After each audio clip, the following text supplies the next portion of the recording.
Thank you for day 2 of the Utah Land Use Institute for being here and supporting the activities here. We expect the room to be full. We'll embarrass those who come a little later by making them sit in the front. I think that's entirely appropriate. My name is Craig Call. I'm the Executive Director of the Utah Land Use Institute. And I want to take just a moment before we start to thank those people that make it possible. We have been blessed for years with an annual donation from the S.J. and Jesse E. Quinney Foundation. They have been essential to our success, and we appreciate them. We also have partners that help us in broadcasting the information. The realtors donate this facility for our use, and the planners help us get credit to the planners, and also help all of them, of course, help spread the word. And those sponsors are the Utah League of Cities and Towns, the Utah Association of Realtors, the Salt Lake Association of Realtors, the Home Builders of Utah, the Real Property section of the Utah State Bar, the Office of the Property Rights Ombudsman in the Department of Commerce, and the Utah chapter of the American Planning Association. Just wonderful folks that make it all possible. Our sessions are being videotaped, but not live streamed. So Bill Francis is here at the back of the room running the camera. For that reason, every question needs to be asked through a handheld microphone. And John, who's here to handle our AV material at the front, will bring you a microphone when it's time for questions. So please hesitate and gather your thoughts as the microphone approaches, rather than start while he's on his way. Those online streaming will be available to those who registered. For refresher, if you're not able to attend both of the breakout sessions you want during any given hour this afternoon, you'll then be able to watch that live streaming. And for that purpose, we've put this card, and we try to get these cards out. Please fill this out. Make one choice for each hour. The problem we have is that this room is large enough to handle the whole group, but the room across the hall is not. And so we need your help to try to decide which room to put which session in. So we make the best choice as to where the larger group of people are going to be. They can stay in this room. If you would like continuing education credit as a realtor, you should have already signed up on the roster outside. Please be sure to do that if you haven't done it by the first break, because we'll prepare the certificates based on those who signed at the beginning. We can't give a certificate to someone who just signs at the end, because the real estate division is quite sensitive about that. For attorneys, you just need to sign sometime during the day, and this certificate is on the table for not just for today. You can keep it as a token of your attendance yesterday as well. But we'll report the hours if you wrote them yesterday. If you didn't sign the roster yesterday and you were here, then please make a note on the roster you signed today that you had some hours yesterday. The bar is a little more flexible than the real estate division. We have also continuing education credit for appraisers if there are some who are joining us here. The planners are so smart and organized and understand things so well that they just handle this online with no hassle for me at all. And I certainly appreciate that. Well, I will get out of the way and let our distinguished panel proceed. We'll be, this first session of these distinguished individuals will be moderated by Paul Morris, who will introduce the folks that are here on the stand.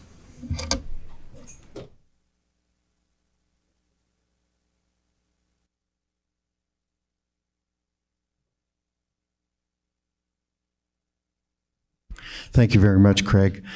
I'm Paul Morris. I'm Executive Director of MIDA, Military Installation Development Authority. Will Summercorn was going to moderate, but he had to go out of town. So Craig asked me to do double duty. So I'm going to moderate and give you a picture of what's going on in Utah in a few minutes. But then I'll also later on talk about MIDA specifically. So to my left is Professor Chris Nelson from the University of Arizona, who has significant ties to Utah. And then to my right is Senator Jerry Stevenson, and then Mayor Aaron Mendenhall, and then Alan Matheson, who's the Executive Director of the Point of the Mountain State Authority. And then at the very end there is Greg Hughes, who's the former Speaker of the House. So we're going to start by having Professor Nelson go first. He has a PowerPoint, and then he will, after that, we will focus on Utah. Thank you. Of course, I'm the professor, so I've got PowerPoints. I'm going to spend a few minutes giving overall context to the concept of special districts. I don't know a whole lot about special districts in Utah. That's the rest of the panel. So I'm here to give a sort of an overview of the context nationally. So let's remind ourselves about how we structure our government in the United States. We have one nation. We did have two for a while, but that got changed. We have 50 states. We have 5 territories. Anybody know which 5 they are? Test later on. We have 3,006 counties. Now, the county number doesn't change that much. Actually, we used to have 3,017 counties. Over the years, some counties actually merge, and once in a while a county divides. But the counties are pretty stable. Cities are also fairly stable. We have 19,495 cities, of which almost 15,000 are less than 5,000 population. So that's an interesting factoid. But we have 90,126 special districts. And really, this is the largest share of what happens across the country is special districts tend to do the hard labor of making our civilized society work. So what is a special district? They're independent special purpose governmental units. They're designed to tackle particular problems, or maybe a couple particular problems, and nothing more. They exist separately from general purpose governments, so they're separate from cities or counties or townships. They have substantial administrative and fiscal independence. Sometimes we might think they're too independent. Sometimes we think they might have too much fiscal ability. And they perform a single function or a set of functions. So they really focus on what they do. So here's a chart showing the distribution of special districts across the United States as of 2017.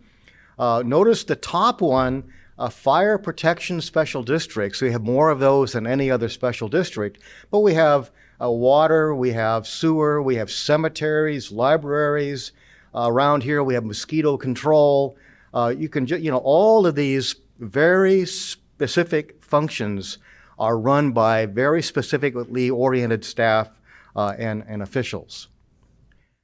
Here's the list, the generalized list of special districts in Utah. This is from about 2017, so maybe there's been additions since then. But we have lighting districts here, which I find interesting. We have cemetery operations, mosquito control, and we have receipt of federal mineral lease funds as a special district. I don't understand how that works.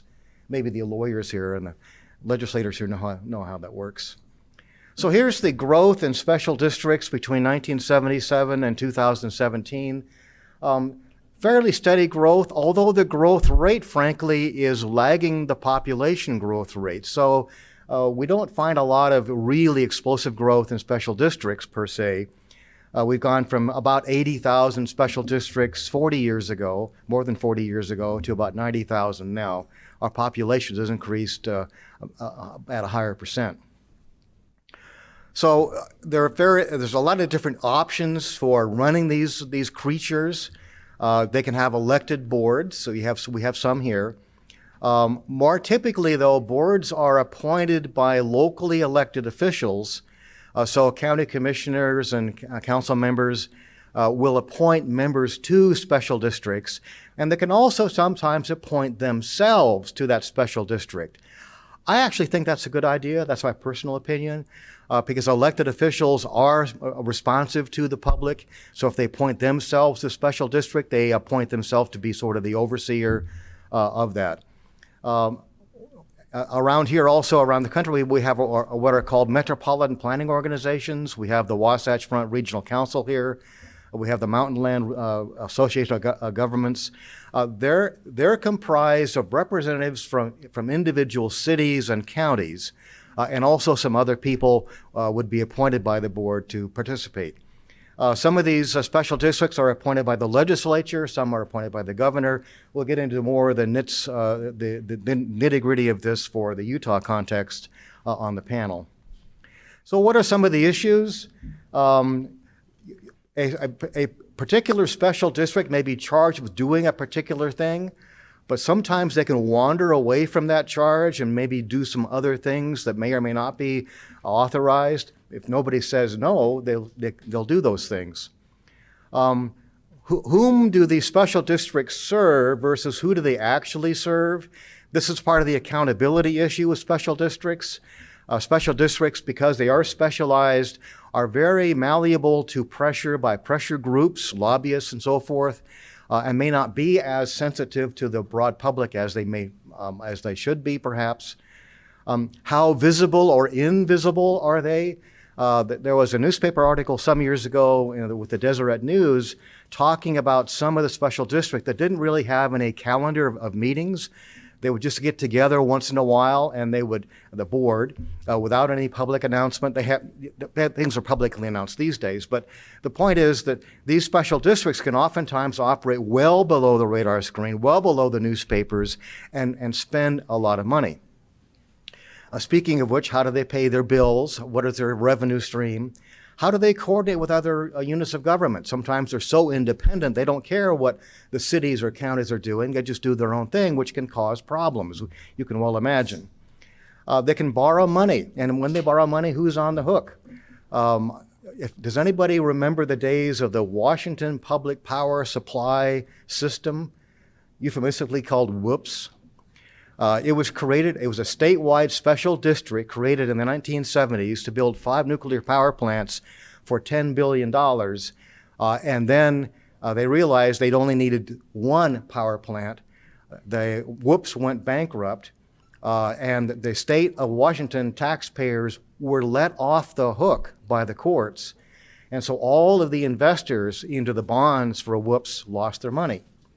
As a consequence, Washington state bond ratings are among the highest in the nation because the bond markets don't trust Washington. Anyway, can these ever go away?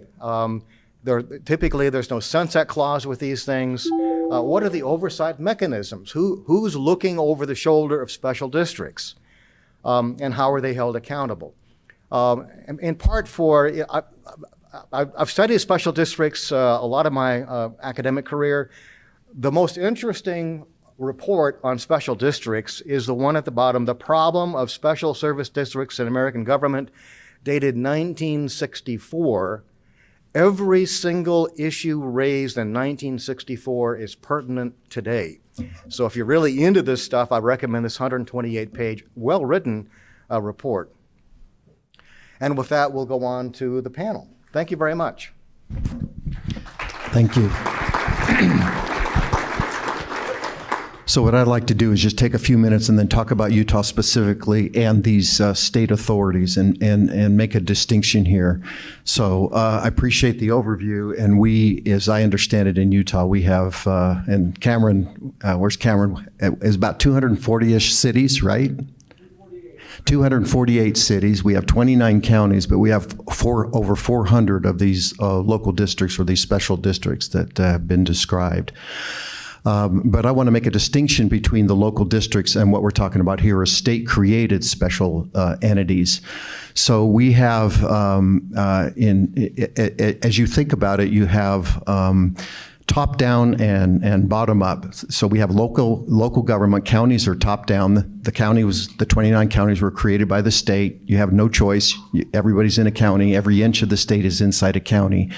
And then cities are bottom up. You pass petitions and people decide they want to incorporate and get into a city or annex into a city.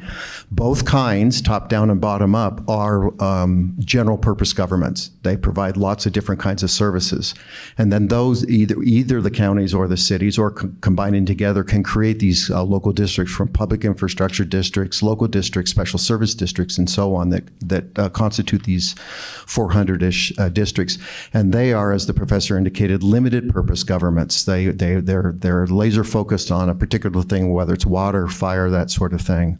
We also have another kind in Utah, which are called interlocal cooperation entities, and they're also created regionally by either cities or counties or a combination of the two.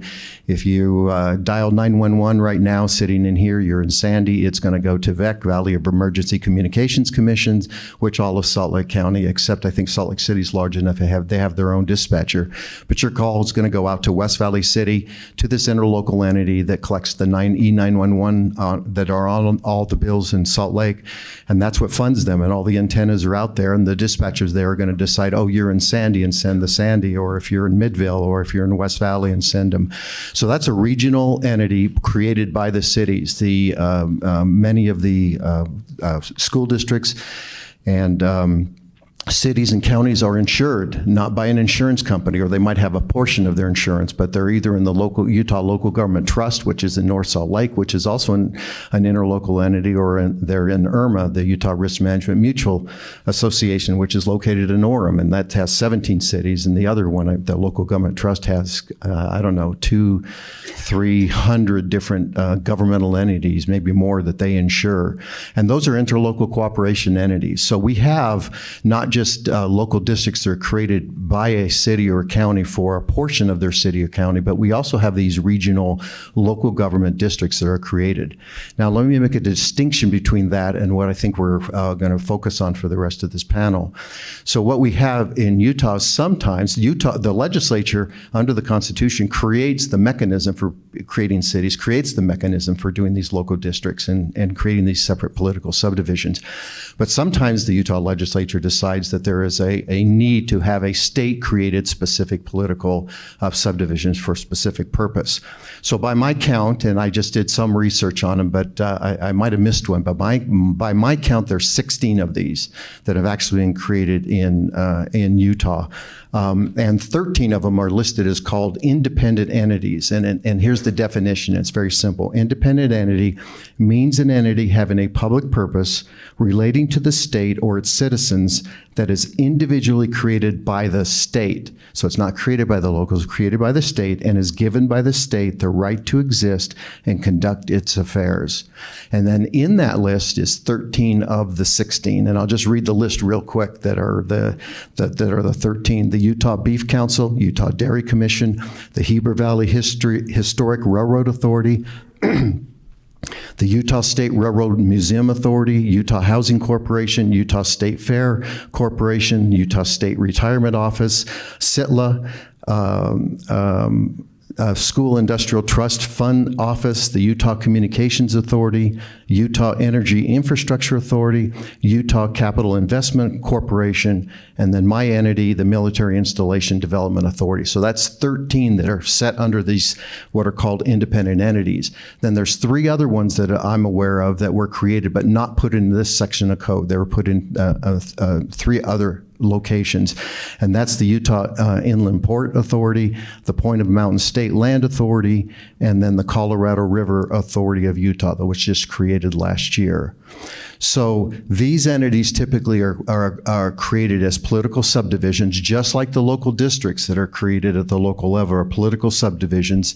They're also, many of them are noted as being public corporations, and then a third for some of them are given the name of a state authority. So that's why you often see not all of them have the word authority in it, but it's to distinguish it, I think, from a state agency. So MIDA, my entity, has authority in it. Allen's entity has the word authority in it, Inland Port Authority. And then some of the others, as you noted, are commissions and that sort of thing. So when the state does this, they say there is a unique need, we believe. There's either significant state assets or significant state investment, or there's a unique need for some specialized understanding or focus. And an example is my entity, which is dealing with the military and focused on the military. So with that, I would like now to go to our panel. I will come back at the end and I will talk specifically about MIDA. But first I want to turn the time over to Mayor Mendenhall, and then we will go to Jerry Stevenson, and then to Alan, and then Greg Curtis.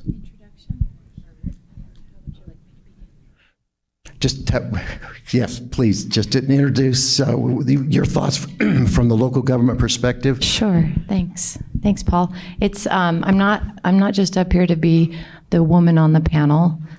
We have quite a history with this group. It's good to be back together and talking about things like the Inland Port Authority, which will probably be a subject of our discussion today.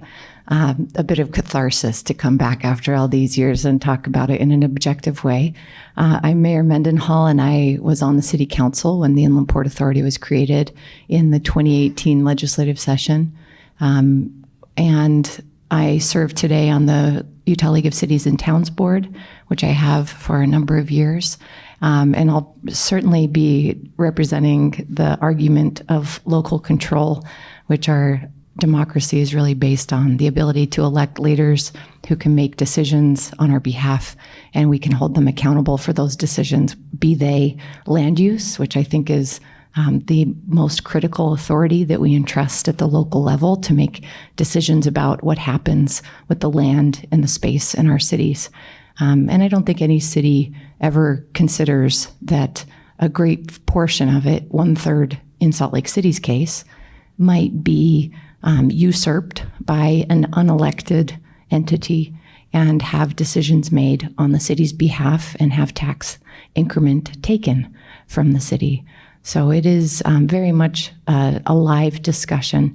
And as you know, there's litigation still in play at the Utah Supreme Court, where we're awaiting a decision on the Salt Lake City's claim of Ripper Clause violation with the state of Utah taking that taxing authority. So we'll get into more of it, I suppose, as we go on. Shall I pass it on to Alan?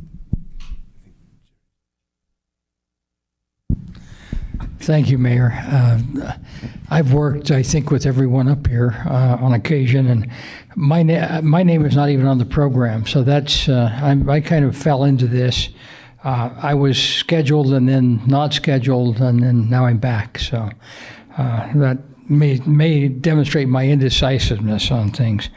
I have been involved in all of the land use authorities that we put together in the state, and I think, Paul, there's one that you didn't mention, and I believe there's one that we put together that's just kind of a rough draft right now of Utah Lake, and that will be a land use authority also, and that's kind of it's under construction right now, and so it takes a lot of time to put together these authorities because basically they're fairly new ground, and I'm sure Paul will get into the MIDA piece, but I want to tell you just a little bit about it because I went on the board of MIDA in 2008 when it was first created. I've been on that board since. I'm the governor's appointment to the board. He will eventually get tired of me and I will move on. But as of now, I'm the appointment of the governor. Senator Adams is also, President Adams is on that board, and he is an appointment from the House. Now, when in 2008, neither one of us were in the Senate, but we've remained on the boards because of effectiveness, and that takes away some of the political drama that comes with, well, the governor has too many appointments, and the Senate has an appointment, and the House has an appointment. And then we have usually specialists from other areas. But all of the boards are made up differerly. I have also ran the legislation on two of the boards on the Senate side, which is the inland port and the point of the point of the mountain.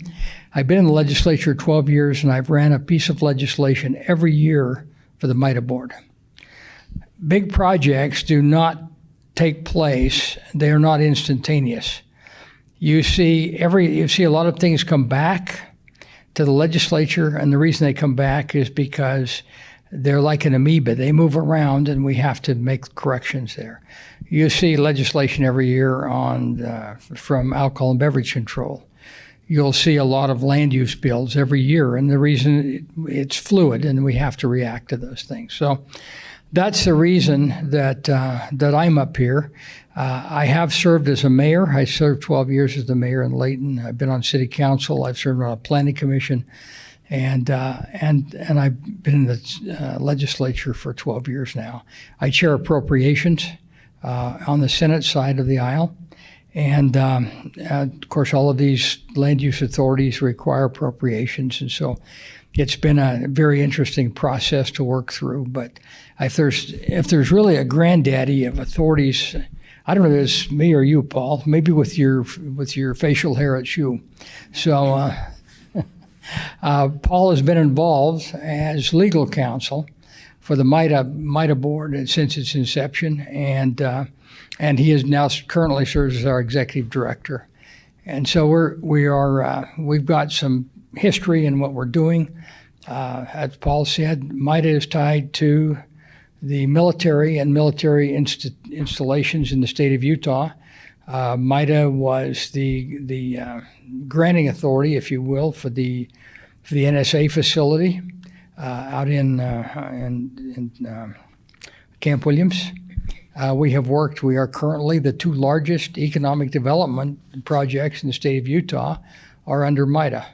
One is the project going on up on the Mayflower project up in Wasatch County, and the other one would be the Northrop Grumman project on the north end of Hill Air Force Base. As has been stated, we have taxing authority, we have bonding authority. Those things have come over the years. They didn't come all at once. They came because we have looked at the needs and we've made changes accordingly. They have the permitting process, all of of allowing development to move forward, and part of the reason is we need it to move forward at a very rapid pace sometimes. The Hill Air Force piece is tied to what we call an ELU, or an enhanced lease process we have with the Air Force. I'm going to give a very quick overview, and then I'm going to walk away from these and turn this mic over to my I guess, Alan, you're next. Is that right? So let me first go to the MITA process. Again, tied to military, and you may have questions on how we ended up with a piece of ground in Wasatch County, and I can explain that. It came to us through the Olympic process and Congressman Jim Hansen, and the closing of a recreational facility that was a snow basin ski resort, and picking up another parcel of property in Utah County, or in Wasatch County.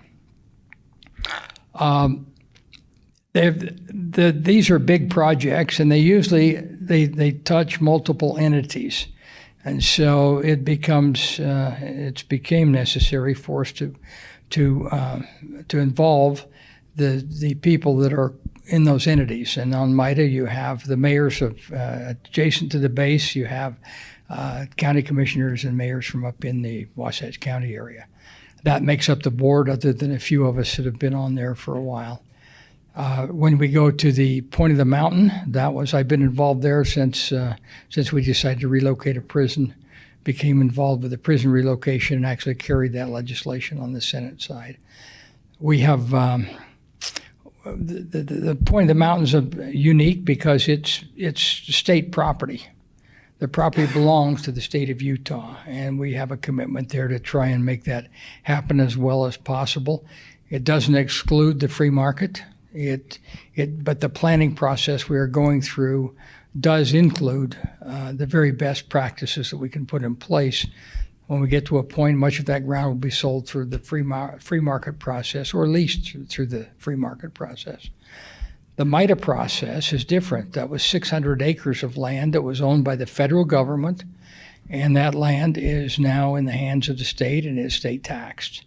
And we have taxing authority. We have tax increment in both cases that we can use to promote the projects and move them forward. That's very similar to what we have done with the Point of the Mountain Authority. Mayor Mendenhall and I work closely on bringing this forward, and there's been sort of a division on that. I think that will bring up, so there'll be some questions answered on that today. The Utah Lake Authority, I said, is in its infancy, and we're really not. There's 2 or 3 bills being introduced in this session that will kind of bring some clarity, we hope, to that as the legislature moves forward. So with that, I would imagine we're going to get to some questions later on, and would be happy to help accommodate any of those as we go forward.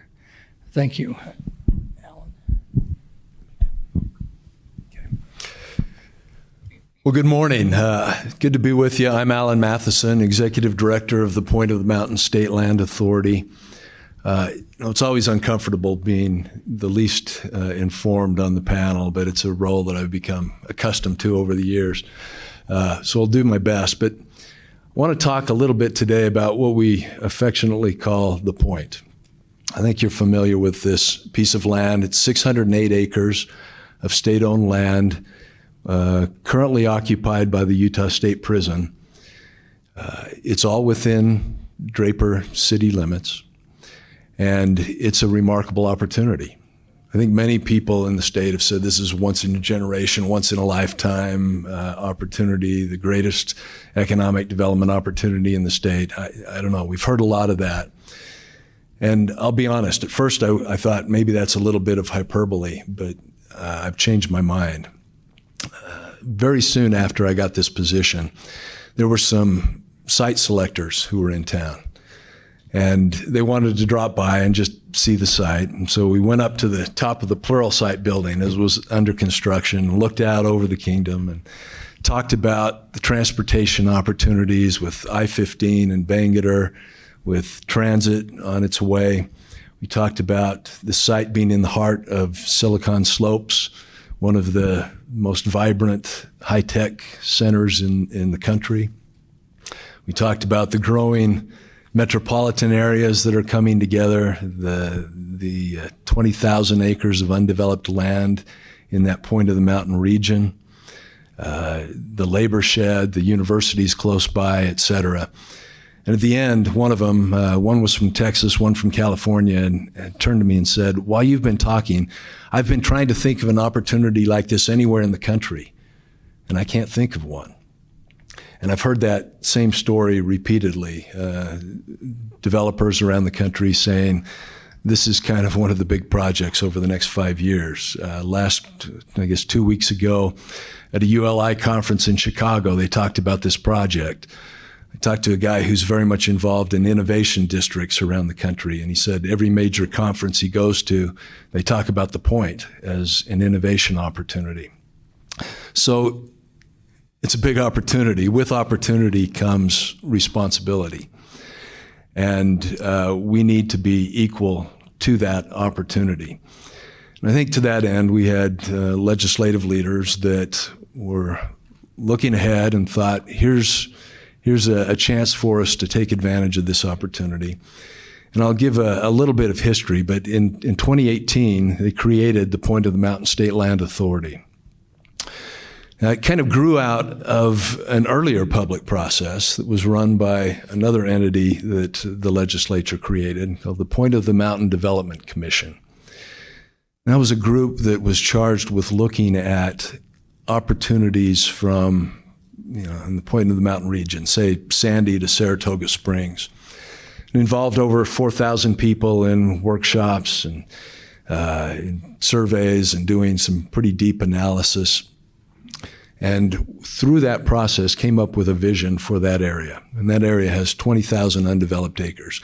They realized that done wrong, we could create some real problems in that topographical pinch point. Done right, we could create a region that is vibrant and a game changer in terms of our economics. So through that process, they came up with a vision and determined that if that vision were implemented, it would create 150,000 more jobs than baseline development. It would generate about $9 billion of revenue more than baseline development that could go to social services and transportation, infrastructure, education, et cetera. And interestingly, would add $10,000 by 2050 to the average annual household income throughout the Wasatch Front. Another $10,000 in the pockets of every household. But through that public process, they identified about 12 principles that they thought needed to be accomplished. Everything from transportation to sustainability to collaboration to open space, et cetera. And I think it's really interesting that every one of those principles was translated directly into the statute that created the Point of the Mountain State Land Authority.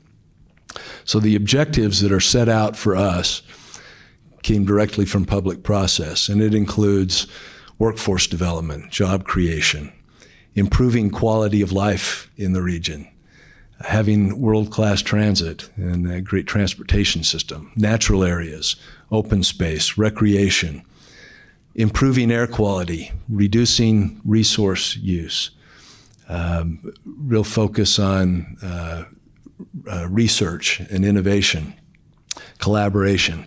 So those are our marching orders. And we're working to implement that. One, I guess the most recent thing we've done over the last several months, we've been working on a framework plan for the point. And kind of driven by those public objectives. I should mention that a little bit about the structure of the authority. It's overseen by a board of 11, and by statute, that includes people that are designated by virtue of their position, and appointments by the governor, the speaker, and the president. Our current board is co-chaired by Lieutenant Governor Deidre Henderson and Representative Lowry Snow. And some of you might think, well, Representative Snow's from Washington County. What in the world is he doing chairing a project in Salt Lake County?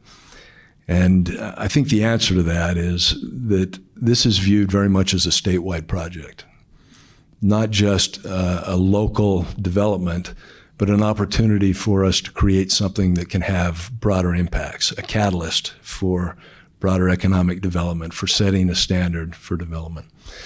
So in addition to those members, we have 4 legislators, including Senator Stevenson, 2 mayors, including the mayor of Draper, the heads of the Division of Facilities Construction and Management, Go Utah, the Commissioner of Higher Education, which is important because we think there's a real higher education opportunity here, and some private sector involvement. So over the last several months, I've developed this framework plan. Many of you have been involved in that process. We involved over 10,000 people in gathering input on it. I think that the framework plan, while it will change, is great direction going forward and incorporates significant 21st century city concepts. From the notion of a 15-minute city, which is starting to gain sway around the world, this idea that you can access anything you need in your daily life within a 15-minute walk. We've got transit coming in. We're looking at an internal autonomous electric circulator that would get people within a 5-minute walk of any site or any place on the site. Open space, natural areas within a 2-minute walk of every resident, every employee. And some significant benefits from the site. Let me just say this is all preliminary, so take it as preliminary, and we're working on it. But the Gardner Policy Institute is doing some research, and they looked at what would happen if we put up for sale signs, sold this area to the highest bidder, and it developed consistently with what's going on in the region and what's projected into the future, so that baseline scenario. And then they ran some numbers and models based on the vision that was created. And a couple of comparisons. One, under the baseline would generate 4,100 jobs. Under the vision, 47,000 jobs. Under the baseline, over 300,000 in personal income. Under the vision, 4.7 billion in personal income over time. In terms of gross domestic product to the state, under the baseline, $500 million. Under the vision, $6.9 billion. So I think the message there is, and again, these are all being refined, but the message is by being thoughtful, thinking ahead, using our resources carefully, we can create benefits for the state. And I think the last thing I'd mention is just something that Senator Stevenson said. This land is all state-owned land. It's subject previously to State Land Use Authority, subject today to State Land Use Authority, delegated to the Point of the Mountain State Land Authority. It's generating no tax base right now, but I think what we'll do is generate some tax base that will go to Draper and to all the citizens of the state.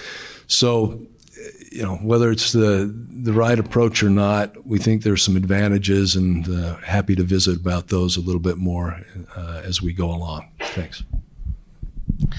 Thanks, Alan. So I'm Greg Hughes. I am Citizen Hughes now. I was a legislator for 16 years and served 4 years as the House Whip and then 4 years as Speaker of the House. And I do have some institutional memory on these things. I have been part of these discussions, these policy issues that we were grappling with in the 2000s, 2010 first meeting I had about the Point of the Mountain, and an idea to develop that was in 2010, and the intention on how that would move forward. So I might over-explain this, but I do want to do, so this is a product of having been a Speaker of the House. If you have 75 members of your House and 63 are Republicans, and you have districts in West Valley and Kane County, and they don't look, their constituencies are totally separate, and you got to bring people together, and you got to get numbers, you got to explain, you got to show the picture, and you've got to understand where things are that you can find common ground. And you got to make sure people understand that you, at least, are making your best effort to be empathetic and that you understand the competing interests in whatever issue we're talking about. So I'm not going to go too far back, but I just want to tell you something different about the state of Utah as we look at all these states. When we saw all the counties and I grew up in Pittsburgh, Pennsylvania, and where I grew up, some of the boroughs and townships predate the United States. They were entities prior to America becoming a country. Now, legally, that creates interesting context, because those boroughs, those townships have duties, and they were there before there was a state, before there was even a country, some of them. And so you see that play out in courts across the country in those older areas of the United States. Utah is a relatively new state. So when this state came to be, if you see the grid we have of the roads, imagine this is how smart they were when they organized the political subdivisions. We have 29 senators because there's 29 counties. And it used to be that one senator, state senator, represented one county. That changed over a Supreme Court decision in the 60s, one man, one vote, one person, one vote. I felt your look already. By the way, we're friends, and we worked hard on some of these issues that the press would lead you to believe we just were brawling and fighting, but we actually, I thought, worked hard and in a collaborative way. That's how I remember, at least. So, and that's my story, and I'm sticking with it. But the idea that you have political subdivisions, you can go into our state statutes in Utah, and you can find the governance model of what a county looks like. You find a statute that says that a county governance model is a commission of 3 people. You can find the statute that says it's a commission and a mayor form of government. And if anyone would like to change the way cities and counties, political subdivisions, organize themselves, they actually have to come to the legislature that actually created this in the beginning when it became a state and change those statutes. So the relationship between the state and its counties and even cities, we use the term political subdivision, and it's not meant to be condescending, or it's not a pejorative. It is the way this state was organized and the way its counties boundaries were found and its city boundaries.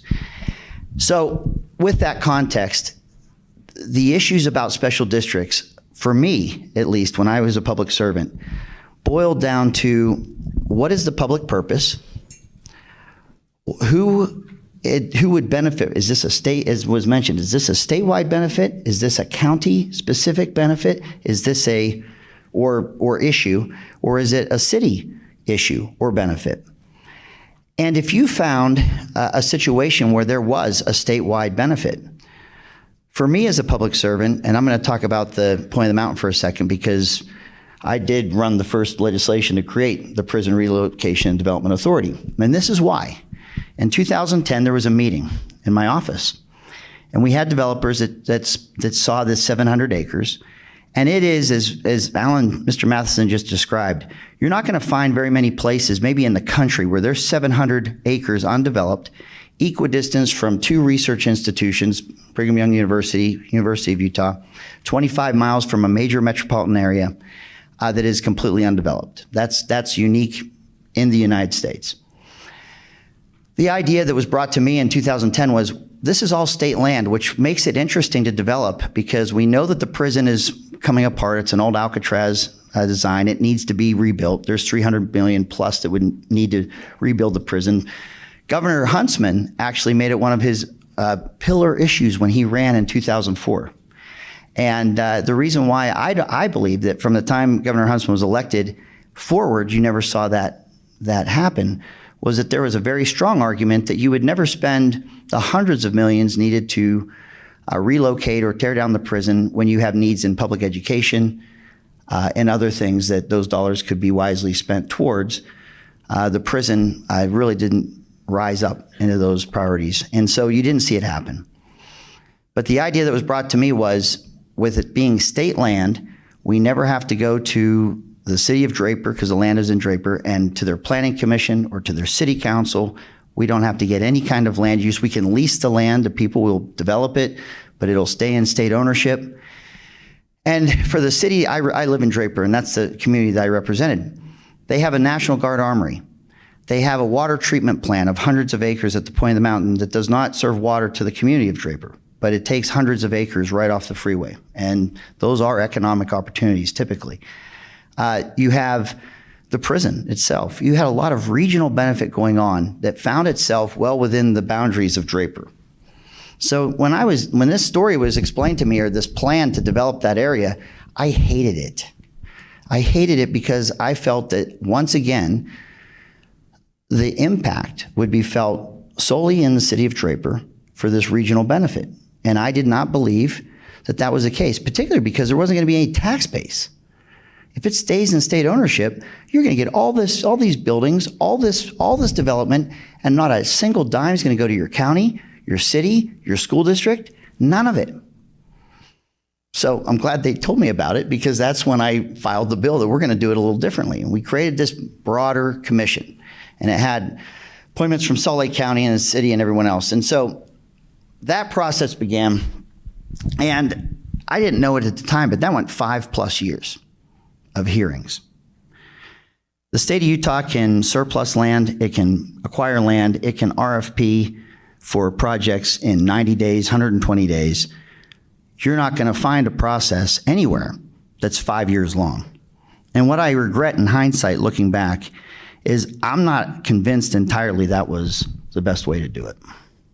Because I don't think the confidence level with the amount of meetings and the discussion that went on raised the public confidence at all. In fact, I think people were in many ways a lot more cynical about what was going to happen in that area after 5 or so years of the discussions that went on. It's an interesting thing. It's an academic, professor. It's an academic question about how you want to be transparent and get these things out, but does it raise people's anger on some functions that happen almost every day in state government or in city government? So anyway, it's just an observation in hindsight. But the point is this: Draper City shouldn't feel all the impact, and and the opportunities that you could find in that area, and you needed to replace that prison and build it, shouldn't land on the shoulders of one municipality alone. So I did believe that there was a public purpose and a state purpose, and that ultimately that the tax base that would be raised should not just be a lease to the state. It should be felt and contributed to the communities in which that property exists. So that was an important part of it. So and so that's kind of my perspective of why that point of the mountain was so critical to get it the structure that it did.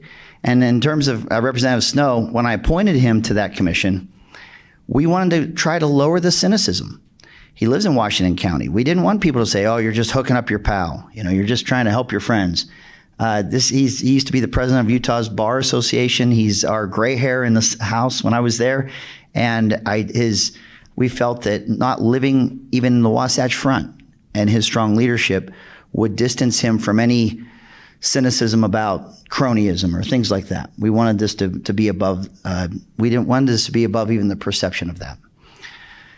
So that's for me why you see that point of the mountain and why I'm so appreciative of the work that's going on. You fast forward to 2018 when this commission was started, the amount of work that went in just to get to that moment is unbelievable. And I think it's generational, just like the prison moving from Sugar House to the Draper area in the 50s. I think it's a generational moment.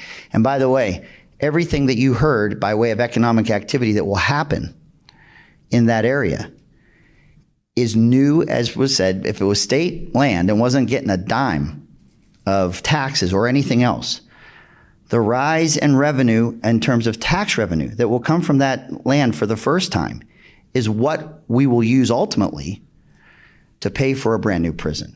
You could argue for the first time that you can redesign. It's not an Alcatraz Long Isle prison. You can do the pods, you can do the programming, because most people that go into prisons come out, and so they got to be ready. We had much better and superior designs of correctional facilities. All of that, you could now say, I'm not taking away from public education. I'm not taking away from these other priorities, because the economic activity that's generated in that area will be what you can use to pay for your new correctional facility. So actually that story is related to the Inland Port Authority, because the area that was chosen for the prison had to be an area that was close to existing workforce. Draper City has a long history of volunteerism at the prison. The idea that Draper just wanted to get rid of that prison is not true. Draper didn't care. There's a lot of people that spent a lot of time volunteering their time at that prison, and it wasn't this, we can't stand looking at it more, let's move it. So you needed to have that in a location where there could be strong volunteerism, because it's a critical part. You had to have a place that for workforce that's close by. You had to have a place that for hospitals and healthcare, close to the courts, people that can visit family if they're there.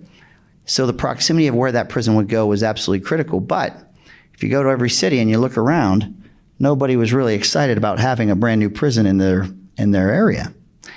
And the least expensive place you could put a prison is where and you're realtors, so you can appreciate this, would be where all the utilities are stubbed right up to the property line. That would be the least expensive. But if they've been stubbed up to the property line, there's probably a master plan that didn't say a state prison is what should go there. So where the prison ultimately was selected is a place that I would argue is akin to Mars, in that there was not a thing out there. Does it cost more to build it out there? Of course it does. But it was not interrupting communities' master plans. It was not changing what the city may expect or a county might expect in terms of revenue or economic activity from that area. Not that the state didn't look. They looked at all these areas, and boy, the public came out, and it's probably one of the reasons why people were frustrated, is that they didn't want to see this happen. But that area was unique in that it had close proximity to the qualities I just described. But it was an area that we did not believe, absent the state's Herculean effort, you would ever see any development in that area, because it is, as we're seeing, very expensive to do there. But that opened up that area for the potential for more. So I've gone too long, but the Inland Port Authority is an issue where, because the Intercontinental Railroad came right through this state and all the rail infrastructure that came from it, so Utah is a unique state where we have rail connectivity to every coastal port in the West Coast. This is why far back as the 70s, you saw the Salt Lake County and you saw the state begin to study how can we use the cargo flow that already comes through the state of Utah through ultimately Interstate 15 that goes through 3 countries. It starts in Alaska, goes through Canada, the United States, and Mexico. You've got I-80 that goes across the country, I-70. You've got the rail lines that are uniquely connected in Utah, different than other states. And there is a ton of cargo flow that comes through there. How do you capture it? How do you create more opportunity, more jobs? We're a young state. We have young people that we don't want them to leave our state. They need jobs. How can you capture that? This has been studied since the 70s. The Inland Port Authority and its creation was done in the spirit of it was not a city responsibility. And it would be unfair, like for Draper, for all of that responsibility to fall on the shoulders of the city by itself. The Inland Port Authority jurisdiction is not just Salt Lake City, it also includes unincorporated areas of Salt Lake County and West Valley City. I'll say this too about, and this isn't new, Mayor Mendenhall's heard me talk about this before. When we talk about a third of the size of Salt Lake City, do you know what the largest city in the world is? Mount Isa, Australia. It's the largest city in the world by landmass, not by population, but by landmass. When we talk about a third of Salt Lake City, and we talk about that northwest quadrant, and we talk about the area near the Great Salt Lake, that is by landmass a third of the city of Salt Lake. But we would argue that it's a place that, absent the state's involvement in its leadership and trying to get an inland port to capture that cargo flow, which is a statewide, and I would argue even a regional priority. Am I going to get the hook? I think I'm about to get gonged here, so I'll shut up. Anyway, because it's that area, it's a third, and that is true, but the undeveloped area is what the authority is staring at in terms of trying to develop, and there's also the last component, and that is it is a statewide system as well. It will not be all shoehorned into one area. There is incredible cargo flow that happens in Iron County, up in Box Elder, in Weber, even in Carbon County. Those are areas that the inland port will work with those counties, and you will see a statewide system that looks to capture cargo. And we're bullish on it. I think if you look at the problems with the supply chain that you're seeing in the ports, that's not going to go away. It might have been exacerbated by COVID, but this is what we always knew. Those coastal ports will never be able to handle the supply chain coming in and out. There are inland ports all over this world as a logistics solution, and Utah has a way to benefit from that in a way that's unique for our state. So that's kind of the mindset behind it and why we did this in a way that we believe it's a statewide issue and even a regional Western United States issue. And we didn't want to foist this on Mayor Mendenhall and her beautiful city. That's why we didn't do it. But hey, I'll just say last thing. You ask her, Mayor, you have to admit, we worked together.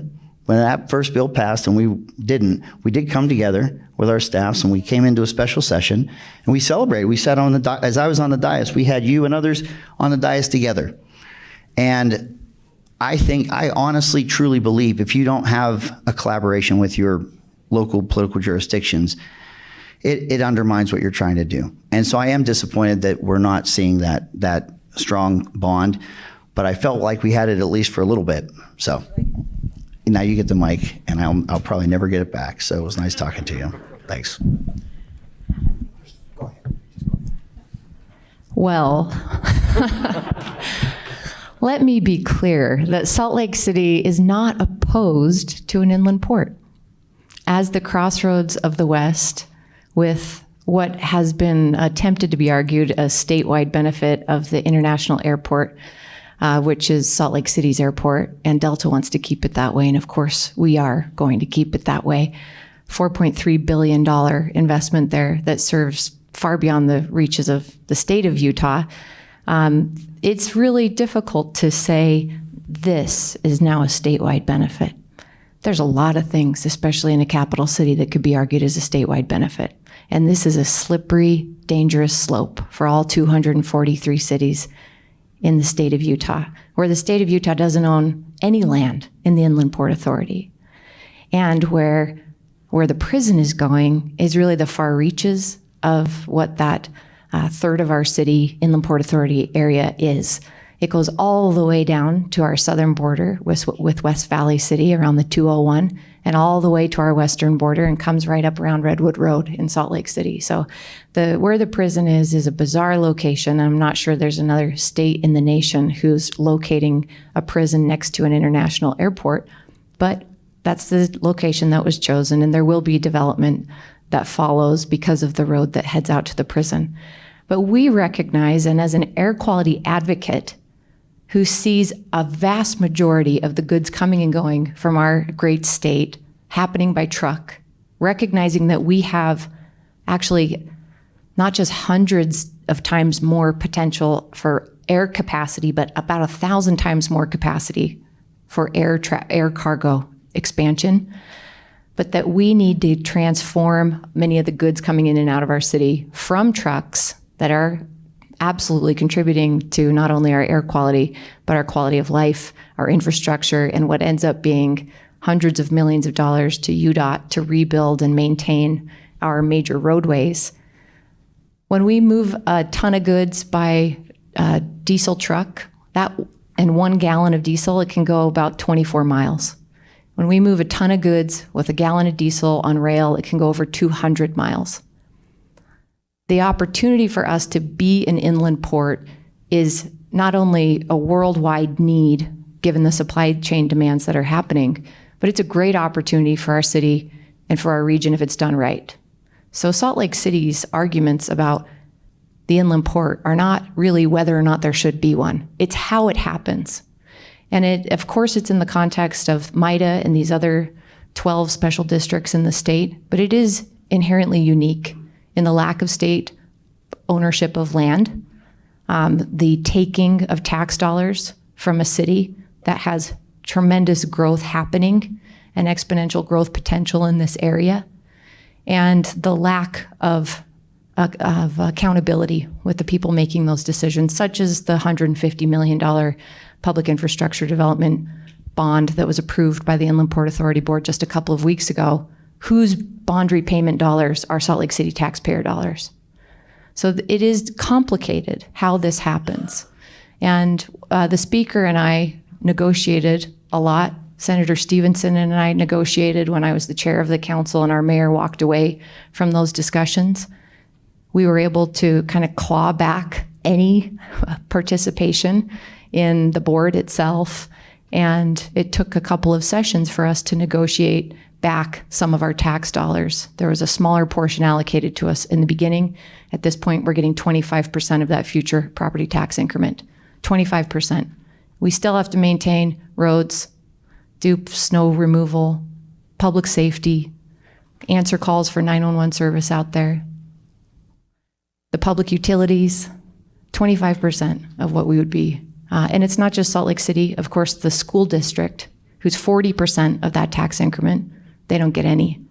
The mosquito abatement district, the county. And so what we end up being faced with as a city is the probability of a property tax increase to pay for what we cannot afford to take care of because of the taking of that land. And we're already seeing it with the mosquito abatement district, who is seeing a massive amount of development in the Northwest Quadrant. They have a duty to provide mosquito abatement out there, and they're asking for a property tax increase right now because they've lost that portion of their increment for a third of the city. So it's complicated, and I think to distill it down to, do you want to port or you don't want to port? Do you want to participate or you not want to participate?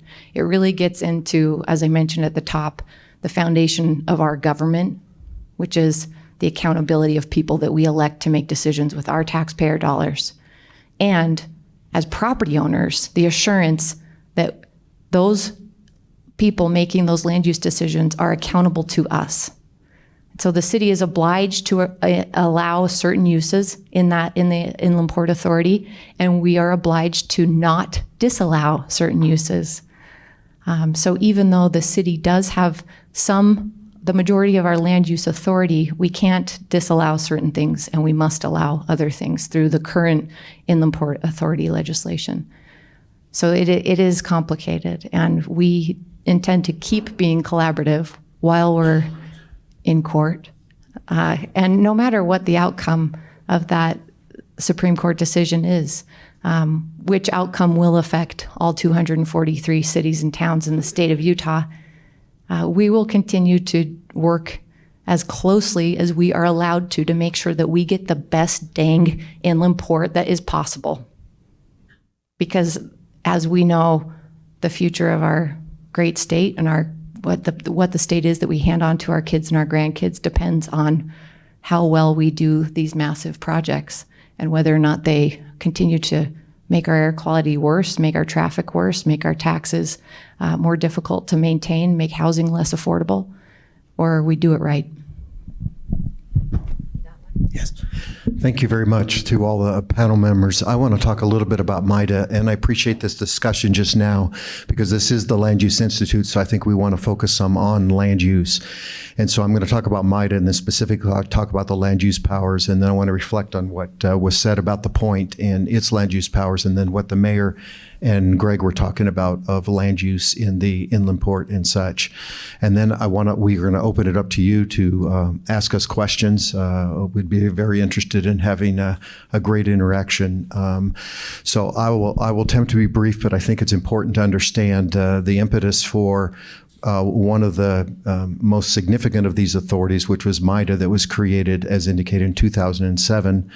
And Senator Stevenson, who wasn't a senator, was appointed as a governor appointee to the 7-member board back then. And Stuart Adams, who's President Adams, who's still on the board. And people wonder, why do you have 2 senators on a 7-member board of MIDA? He was also not a senator. He was the commissioner of the road commissioner, UDOT road commissioner, and when he was appointed by the House. So we didn't have any senators or House members that were on the board. 3, so it's a 7-member board with 5 appointed by the governor, 3 appointed that have to be local elected officials that are come from our project area, and then a Speaker of the House and the President of the Senate each make an appointment. And then it's just by coincidence that we had a senator that resigned, and Senator Stevenson was appointed as a senator, then ran in his own right a couple times and was elected as a senator. And the same with Stuart Adams. He was not a senator, and then another senator had resigned, and then he got appointed, and then he ran in his own right and became a senator and is now the president of the Senate. He was elected as the chair 13 years ago, and Jerry was elected as the vice chair 13 years ago when they weren't senators. So anyway, it answers the question I get. How is it you have a chair and a vice chair that are 2 senators? But that's the history. It's just a coincidence that, well, actually, it's not lost on me. It's not lost on anybody that it's nice to have the President of the Senate and the Executive Appropriations as your chair and vice chair. But you also have a real scrutiny on me and our staff because they watch us really closely to understand, make sure we're doing what they want us to do. But here's the impetus. So why did the state create the MIDA? Because we had 500 acres of wonderful land that was underutilized at Hill Air Force Base that parallels the freeway. Unfortunately, that land, not unfortunately, but the fact is it runs through 2 counties and 4 cities, plus part of it is unincorporated county. It didn't matter because they had a fence there. Doesn't matter whether it's in a city or county, federal government has preemptive power and the military can do what they want. One of the great concerns, though, is when we were on the losing end many years ago when they did a BRAC. A BRAC is where Congress decides they're going to close some military bases because they're redundant. And that affected Utah, and it had a real impact. And people noticed that. Well, one of the criteria for when they do BRACs to decide is a base useful is what's their infrastructure. What buildings do they have? Are they dilapidated? Are they old? And as well as its function and such. Well, Hill Air Force Base is the single largest employer in Utah. There's a study that just came out from the University of Utah. They do it every 3 years. It's based on 2019 data. Military defense in Utah is $19.3 billion a year to our GDP. Everybody in the state of Utah should care about our military. And Hill Air Force Base alone is over $6 billion of that. It's the largest single employer. You got 23,000 people working up there, and you got these crappy, dilapidated buildings. And that's one of the criteria by which they decide. People don't realize that bases compete. There's 2 other bases in America that do what Hill does. And if you have to consolidate, maybe one of them is going to go away. So the nonprofit was created, the Utah Defense Alliance, to help make sure that Hill is ready and able to withstand any kind of a BRAC. And then this idea came up, let's take that 500 acres that's underutilized and let's put it to economic use. And they started down that process, and what it is called an EUL, as he indicated. It's the largest EUL for the Air Force in the United States, and it's probably the largest for the Pentagon. Navy, Army, they have EULs, enhanced use leases, where you take underutilized land at a base, and then they lease it to a private developer for up to 50 years, but they never let go of the land. and then you can get tax base and you can get jobs from it, and then the equivalent of ground rent is then paid that can go back into the base to build outside of the EUL area to update the buildings. Well, when they went down, they figured it out, and then they came in 2007, the legislature, and said, once we move the fence back for that 50 years, we're going to move it back while it's still federal land. We don't want to do water, sewer. We don't want to do the police. We don't want to do the fire. And you got 2 counties and 4 cities this runs through. And the military said, this is a non-starter. We're not going to do this. If you don't figure out, as a state, how are you going to figure that out so we can have a one-stop shop? That's why MIDA was created. So that was to handle this it's going to be 550 acres, aerospace research park. So we have millions of square feet. Fast forward into where we are now, as the senator indicated, MIDA has right now the #1 and #2 economic development projects that are actually going right now. I believe the Point of the Mountain is going to be bigger, as he indicated. I think that Inland Port's likely to be bigger in economic impact, and maybe even the Utah Lake one is likely to be bigger. But right now we have the 2 largest are actually going with private investments. So at Hill Air Force Base, we have buildings that have been built in the Clearfield area, and now we have a campus that's going up where the Northrop Grumman got a contract from the federal government that is a $60 to $80 billion contract over the next 20 years. And they looked at states where they were going to locate it. They looked at the incentives that states were going to give, and they chose Utah, and they chose Falcon Hill. And it's under construction right now, and there'll be 4,000 high-paying jobs averaging about 90,000. By the way, the average is 85,000 for military-related jobs, and the average in Utah is 62,000. But when you have the defense contractors and you blend it all together, it's about 85. Well, these are going to be 90,000 average engineers and software on a campus that was built for them that's going to have, they're hiring right now, and buildings are just getting done. But in the next 2 years of counting what's going to be finished now, you got $600 million of private investment in just the Falcon Hill and the 500 acres, and about $90 million of government funding with us doing bonds and that sort of thing. But it's incredible impact with incredible jobs. And the $19.3 billion I just mentioned, it does not include any of this because they're using 2019 numbers, and this just happened in the last couple years. But the point I want to make is the Northrop Grumman has indicated that they picked our site. We didn't give the best incentives. GOED did not give the best incentives. MIDA giving tax increment did not give the best incentives of what the other states were offering. They said they came because of the incredible developer that the Air Force picked by competitive bid. It's Woodbury is the local group, but they picked them competitively. They said because of their can-do and ability to build it, and they said because of MIDA. Because MIDA exists and the one-stop shop, and that we could do it efficiently. The second project that is equally tremendous, and as the senator indicated, it's a little complicated, but because of the Olympics, the Hill Air Force Base lost a small hotel that they had planned on growing to something bigger because it was needed for downhill skiing at Snow Basin. Congress passed a special law saying, okay, we're going to give you, Air Force, some property in Park City area, but you can't build on it. You can't use government dollars. You have to find a government or a private party to work with. And so you have a project now in Wasatch County. Oh, and by the way, we have full land use authority. MIDA is the city. We do the land use. We set what the uses are at Falcon Hill. We have the equivalent of a planning commission. We call the development review committee. The MIDA board decides on the site plans and all of those sorts of things. We are the city for this military land.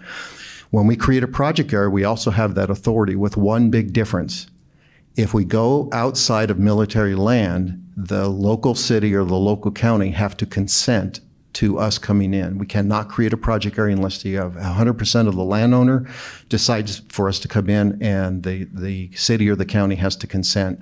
So Wasatch County consented to MIDA coming with its land use authority to help build a hotel. They had a 40-year project. They have worked for 40 years to try to develop recreation. It's west of the Jordanelle Parkway, or excuse me, the Jordanelle Reservoir, and at the base of Deer Valley. And you had a land developer came in. I remember the first time I met him, he was going to buy 40 acres there. And he said, I've read the MIDA law. I wouldn't come if there wasn't a MIDA. This is beautiful property, but it's got mine tailings on it. It's going to take millions and millions of dollars just to clean those up, let alone do the development of the right kind of mountain resort. I will give you what you want. I will give you the discount for military. I'll welcome the military. I will help fund it. But you've got to help us to do this. And the county said, we've been trying for 40 years to make this thing happen. Well, it's now happening. There's going to be, in the next few years, on the east side and west side of the Jordanelle Parkway, in a MIDA project area, with the consent of the county, you're going to have about $3 billion worth of an investment, private investment. And it's going right now. There'll be 15 new ski lifts. It's the first in North America, the first ski village, brand new, built from ground up in 40 years. And it's under construction right now if you drive out there and you see it. And we have a lot of military things going on. We're going to have the discounted rooms. We're going to have a cash flow from some of it that's going to go to Hill Air Force Base for recreation purposes. We're going to have conferences, the business side of it. We've got for the Wounded Warriors. We've got a golf academy that's being built right now and an equestrian center, all of which are going to give significant discounts to military personnel, as well as the Wounded Warriors therapy things that they do. We're working closely with the National Ability Center. My point is we're an economic development entity with a military focus. The state of Utah saw this as something that is worthy of the state to step in and say, okay, we got to create this unique entity because there's tens of thousands of acres of land in Utah that's owned by the military, and there's real opportunities to leverage that into new jobs and also make our military stronger so they're less likely to be closed. So we think we're a great success story. But yes, we do have full land use, but again, on military land, or if it's not military land, we need the permission of the local government entity. Now, I haven't read all the laws here, but I've looked through them because people talk about MIDAs being the base for creating the inland port and the other. But for the point, it's the only other one I know of that has that same language that that the land use does not apply to theirs because it was state authority and it's state-owned land. And so they have their own control of it. It originally, language like that was put in the inland port, but it was taken out through the negotiation that the mayor and Greg were talking about. They took that language out. So the inland port does not have the same MIDA land use control. It does have language that their uses have to be permitted or conditional, but it does not give them, it used to, but it does not have that. And then some of these other entities, they affect land use by the impact that they're going to have, but they do not give the land use authority like MIDA has. We're kind of unique in that specific provision. There's no question it impacts land use by the use that goes in there, but it's not the same. I would say when I look at them, their laws are less than maybe 50% the same as the MIDA law, but they've been changed for their unique purposes and their unique opportunities. So we'd like to open it up to questions from you.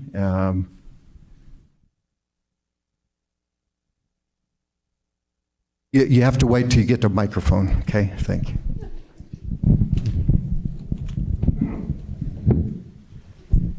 Does MIDA have authority with BLM land, for example?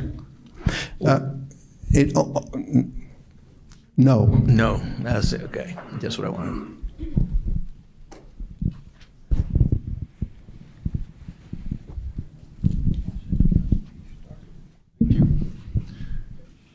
It's not obvious to me who the land use authorities and the special districts are accountable to. Can you help me with that? Are you talking about the local districts that are created?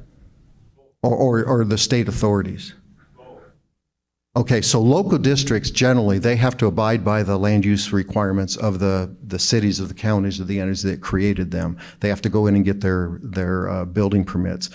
MIDA, again, we're unique. They actually come to us. We contract with Clearfield, Roy. They're doing all the building permits. We only have a staff of 10 or so and about 4 of them are sitting right back there. So you got half of Midas sitting in the audience. We're a very small organization, and we contract out because the cities and the counties already have that talent and skill. So we contract them for actually provide the building permits, but we have the authority.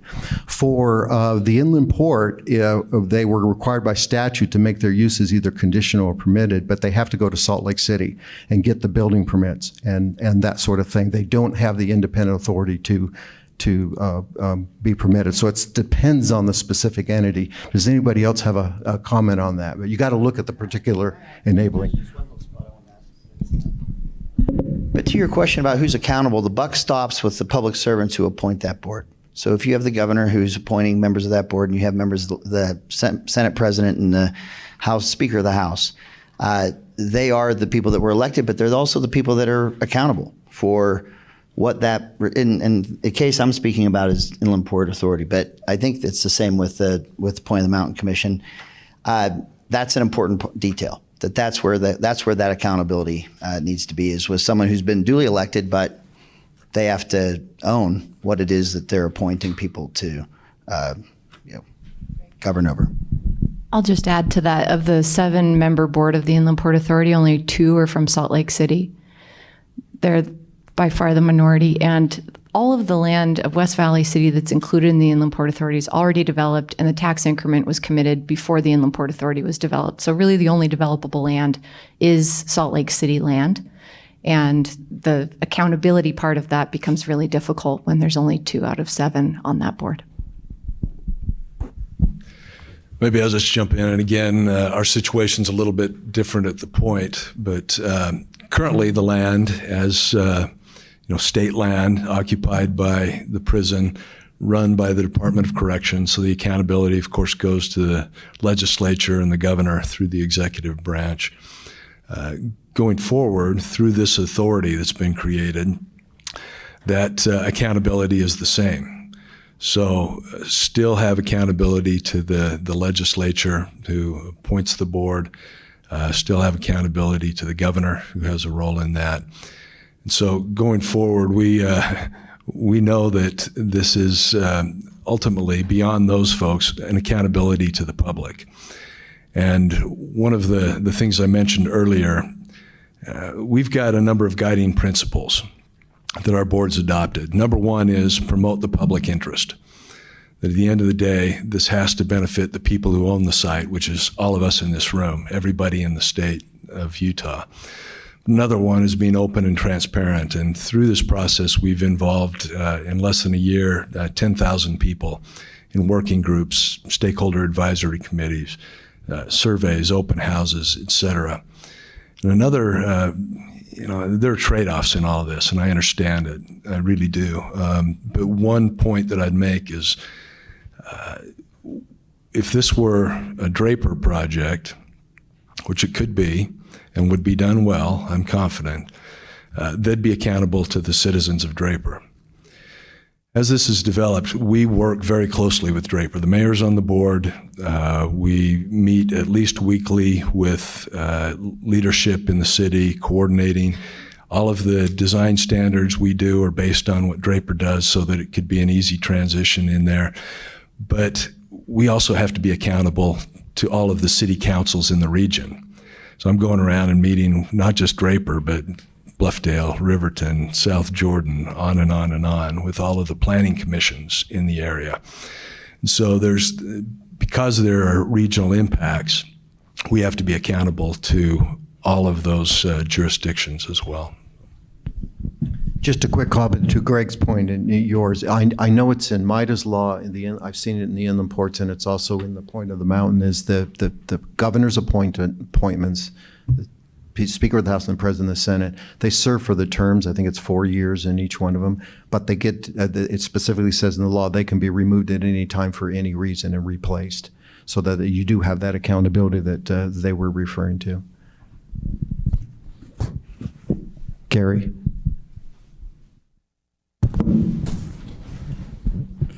Just a question on a broader perspective, and that is when being in Davis County, we were very comfortable when MIDA came in, and because it was land that was not being fully used, and it was owned by the Air Force Base. And then we were fairly comfortable with what happened up in Wasatch County because, once again, it was kind of a government-owned land that was being processed. Became less comfortable when all of a sudden something happened in Salt Lake where it wasn't government-owned land. In other words, the model changed a little bit, a lot. And I think there's something up in Camp Williams going on as well. That was other government. Government-owned property doesn't seem to bother the local jurisdictions as much as when we see the state come in and all of a sudden take over land use, take over taxing, and that type of thing on. And I realize the inland port is a mixture of that. But what are the criteria going forward? Is it purely economic interests that the state would take over jurisdiction on land that is not owned by the government, comfortable with MIDA, but land that is not owned by the government, but is within the city boundaries? What are the criteria? The things I'm concerned about and what I'm hearing is anything of a broad statewide concern is fair game for establishing these. And I'm looking at the Lake Authority, which is maybe coming up. And I'm thinking, what about affordable housing, for example? If the state considers it significant enough that affordable housing is of interest to the state, is there a possibility the state could establish a regional board for establishing affordable housing and taking over local zoning, taking over the use of tax increment, those types of things?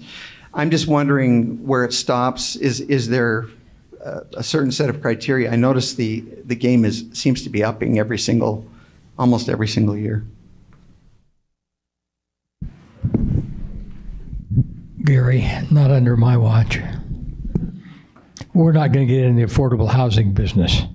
Now, I know there's a lot of pressure to that right now, but I think most of the people in this room understand the word market. And unfortunately, we're in a market right now that's causing housing to be unaffordable. And I don't know what the answer to that is, but I don't think government can create enough money to fix it. And I guess any opposition, I'm sure there would be a lot of opposition for the legislature. I know there's some. There are some folks out there dabbling with your zoning laws and those kind of things. I am not one of those. I hope I've spent a lot of time in local government, and I understand the value we create for communities. But I don't think we're going to see us dive in and do the kind of thing that is being proposed here. I even resent a little bit sometimes the way we go about now in communities versus 10, 12 years ago, how we go about zoning for multifamily, because I think we do create value in our communities with subdivisions, and do things need to be changed? Probably so.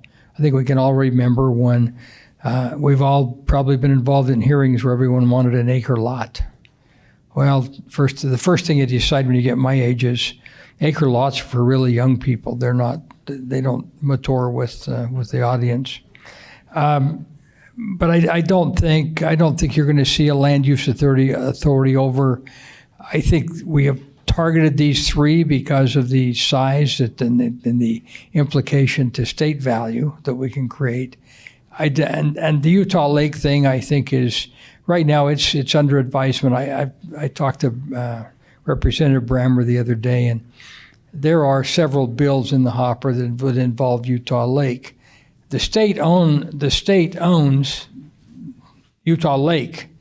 They don't own beyond that. That's all tied in with other entities. So there's going to be a lot of sorting out, I think, before we get to whatever Utah Lake turns into, and it will take maybe several years for that to even happen.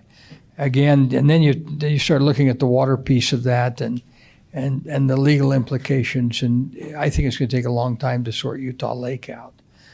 I can't think of any other parcels of property in the state right now that would fit what we're talking about. MIDA would have the Twilla base, if the government made some changes there, would have that base to look at.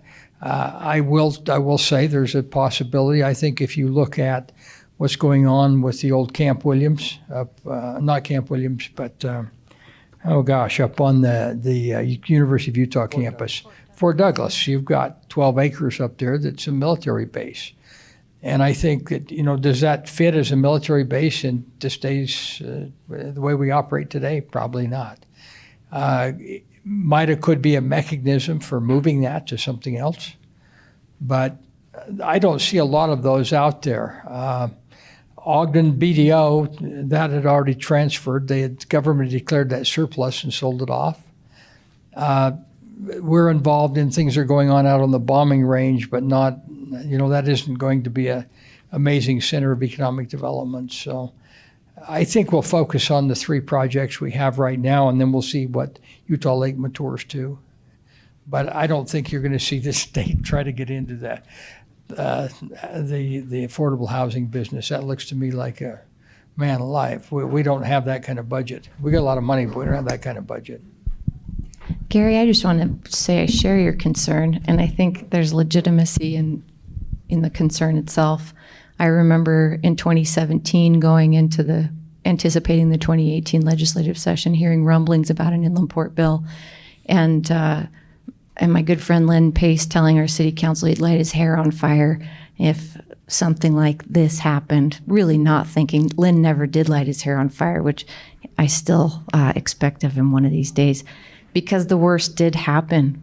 And the lack of local consent is one of the big glaring differences between the Inland Port Authority and these other projects. There was no local consent. There is no state-owned land. There's just taking. And we've negotiated some participation here and the 25% increment, 2 positions on the board. But that's all. It's a legislative can of worms that opens up every year. And it's a tremendous amount of insecurity for our city.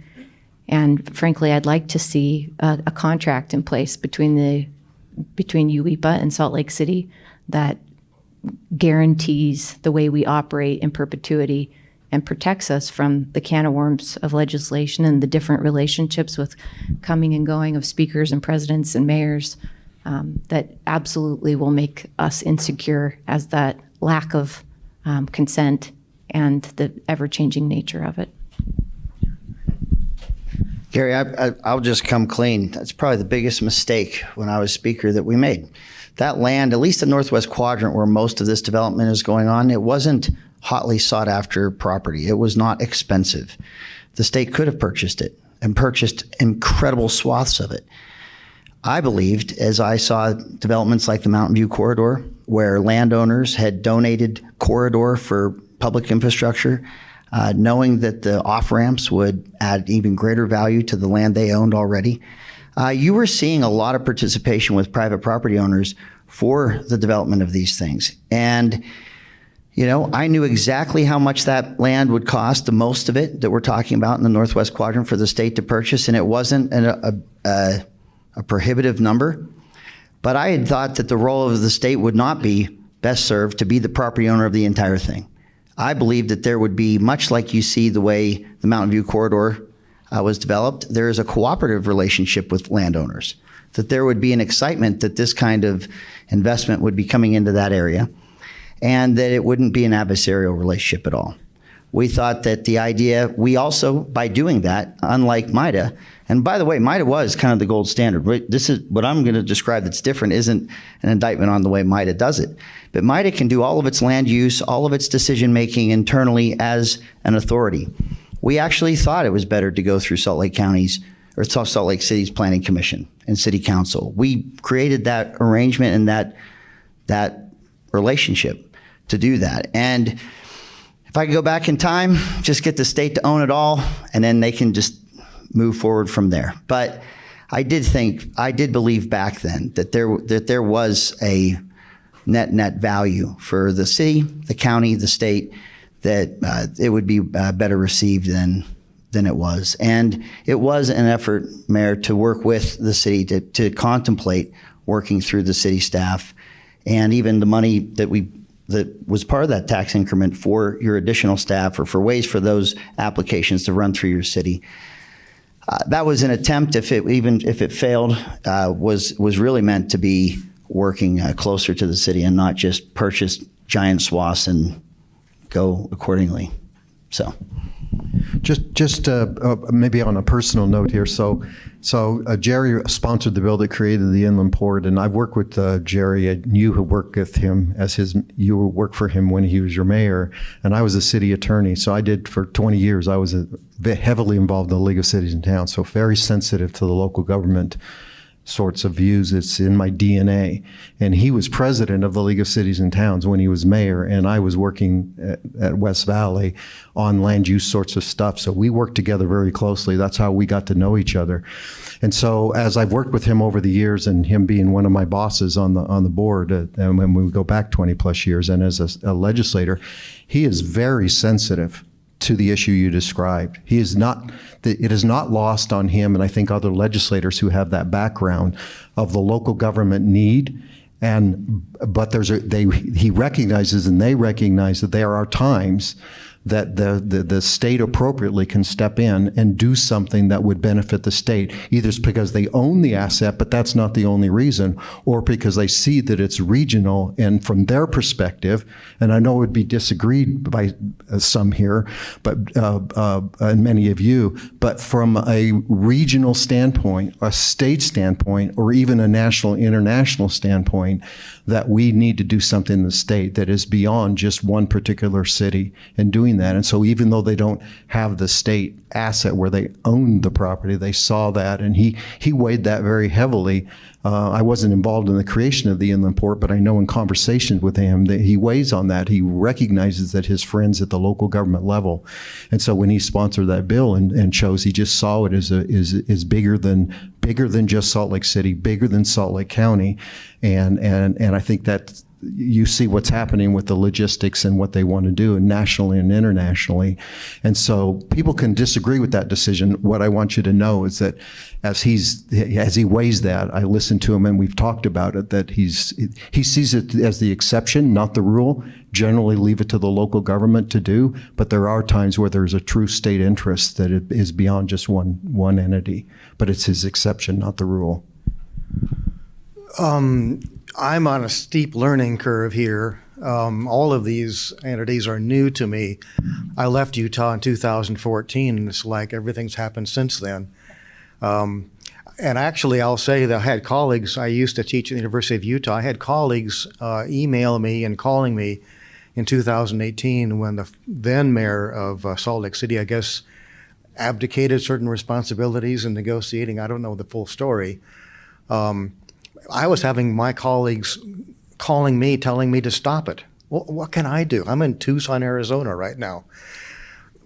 But the one thing that I'm gathering from this discussion is to what extent these creatures are going to have impacts on society. I think most of the impacts will be favorable, economic impacts, wages, jobs, cleaning up environmental things. A lot of impacts will be fixed by these entities. But there are other impacts. Affordable housing would be one. The senator is right to say that maybe the state of Utah shouldn't be engaged in funding affordable housing. But these entities, these creatures themselves, will generate their own resources that can be used to mitigate their own impacts on things like affordable housing. And so, to what extent have the impacts of these entities, to what extent are they going to be addressed by the entities themselves through the revenues and other resources they'll generate? Now, my sense is that Alan is going to figure out a lot of these impacts around the South Valley area, and may actually be creative enough to mitigate those impacts through various means. And there's a lot of tools out there. But I'm not so clear on the inland port impacts, or I don't know MIDA that well to know how that would work. But I'm just going to lay it out that these entities are very promising. They will generate substantial new resources, but they will create impacts. And who's going to be suffering those impacts? So these entities maybe should consider how their own impacts could be mitigated from the resources they generate. That's just the ivory tower perspective. Thank you. So for panel members, I've been told that the right clock is the correct time, not that one. And we're supposed to end at 10:15, so we got 4 minutes if there's another question that somebody might have. 1 second, he's bringing you the microphone. So I imagine we've got quite a good deal of lobbying that goes on up on the Hill from special interest districts and groups. At what point do some of these special districts lobby to get somebody in the legislature to represent their interests in the future if they get big enough? I understand they're not political entities, but when you are a politician here in the state of Utah and you're serving on the boards, how do you differentiate between conflicts of interest that come up between, say, representing the interests of the Inland Port Authority and also the residents of Draper or wherever else where you may be represented? At some point, it seems like those conflicts of interests would require us to give a different voice for some of these districts. I know that's not a land use issue, but if they're generating their own money, at some point they're also getting money from the legislature that's granted to them, especially on the startup. And we don't want one to become the capital and the rest to become all the districts of the Hunger Games. So I'm interested in how that power is going to work out. I'll let others speak to it real quick so you're aware. So there's 3 ethics laws in Utah that I'm aware of. There's the municipal ethics law that governs municipalities. There's a county one that's very, very similar, not the same, but very similar, that would also apply to their entities. And then there's a state one, and the state one does apply to these state entities. It applies to MIDA's board and such. And then separate than that, in the Inland Port, it has its own extra or different and additional conflict of interest requirements. So it's a great question. There's a broad answer and then there's a specific one. On the Inland Port, there was a provision to try to avoid conflicts of interest, it was actually language that wasn't purposely put in there. It was in the drafting attorney looking at other similar legislation. It was from a past bill and from the Point of the Mountain Commission, but it was to prohibit anyone who had any property that wasn't their home within 5 miles of the jurisdictional area of the Inland Port. Well, that's when you look at a map and you take 5 miles outside the jurisdictional area, that went from the Oquirrh Mountains to the U, and from Kearns to, what's north? No, Kearns up to Bountiful, I think it was. So if you had anything, that hung me up. I pointed myself to that board because I felt like it was hard work coming and then wanted to have that continuity. My business partner and I have apartments on 2nd East and 2nd South, completely and wholly unrelated to ports, exports, imports, trucking, logistics, anything like that. But that was broadly worded language, and I think it has. I think it's splashed on even the mayor in terms of her ability to serve on the board because of property that does not have anything to do with it. So I think there is a straight-faced attempt to make sure that those conflicts don't exist. But I do want to say this about your part-time legislature. And I'm not a member anymore. I'm Citizen Hughes. I can say whatever I want. This isn't self-serving. This is looking backwards. It was designed to have people that were being a lawmaker is not your day job. If you're a realtor and you are a lawmaker, it is expected that you bring that expertise to the lawmaking process.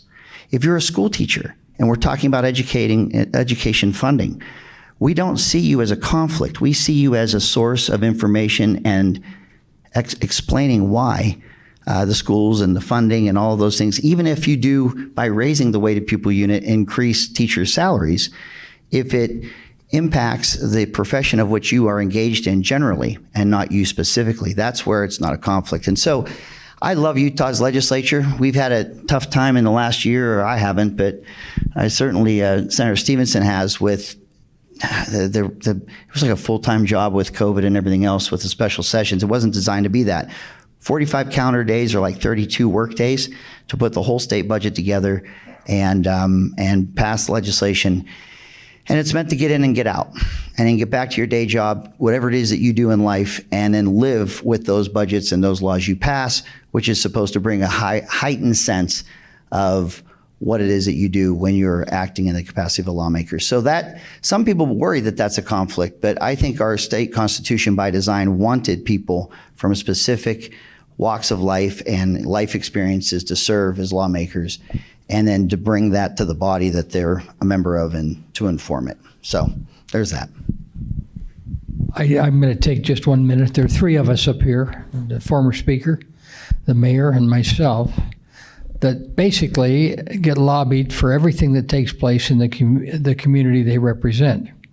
The former speaker because of the money that and the influence. Myself because of the appointment that I have to chair appropriations, and the mayor because everything in Salt Lake technically ends up on her desk. And so you get lobbied not only for, but for against. And so that's how you come to a balance when you put things together. I can go in my office, and especially this time of year, I can have appointments set up for the rest of the day, and I will probably be lobbied for something in the range of $300 million before the day's over. It will be all kinds of new things that the state has never been involved in, and it will be old things that people think we need to be putting more into, or maybe some projects that have gone away over the years. But the lobby community is real, but I will tell you that we look to the lobby community for information. And the reason is because I can find someone in all phases of every project or every request on both sides. And so if something doesn't come across quite right, it's easier to find someone who's in the other position. But it's a source of information. I will tell everyone here, if you think I read 1,200 bills during a session, that's not the case. I have to rely on good information that I get from my colleagues, from staff, and from the lobby community in order to make good decisions. Now, I've said that in other places, and some folks want to throw tomatoes at me when you mention the lobby community, but it is a group of very well-informed people. They don't all come into your office. They don't come into your office, period, on the Hill, presenting cash. And I come from a district that's been fairly easy to win in, and so I don't need a lot of money to run. Now, whether maybe because of this statement, I may have some folks right here in this room that may decide that that's a good idea and a reason to strike out against. But we have to rely on information. We get it from groups that all of you belong to, and we get it from groups that the construction industry, the social services industry, doctors, dentists. This year there'll be a battle on the Hill over optometry. There's some issues going on there. So just keep in mind that we don't get just one side of any issue, we get all sides of it. And that's what hopefully helps us make great decisions. Mayor, did you want to say anything? So just as I know we're 5 minutes over, so I want to thank the panelists and thank you. I really appreciate a robust discussion. I think it's very healthy for us.